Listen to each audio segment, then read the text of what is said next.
So why are multicellular algae not classified as plants? Well, did you know that seaweed isn't actually a plant?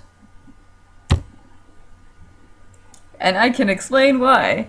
So, when we classify different things in various kingdoms, we can see that there is the Monera kingdom, the Protista kingdom, the Animalia kingdom, the Fungi kingdom, and the Plantae kingdom. And algae is actually in the Protista kingdom, while plants are in the Plantae kingdom. So what makes something a protist to belong to the Protist kingdom? Well, the Protist kingdom is made up of one-celled organisms and simple multicellular organisms. All protists live in moist surroundings. In general, the protists include organisms whose cells have a nucleus enclosed by a membrane and those who do not fit in the other kingdoms.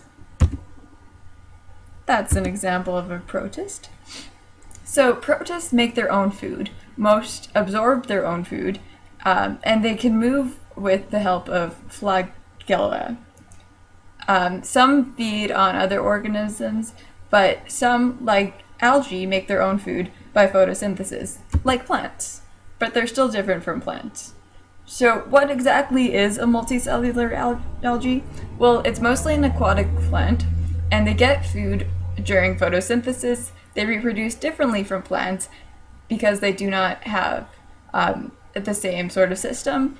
They also do not have roots, leaves, or stems. But why is it not a plant?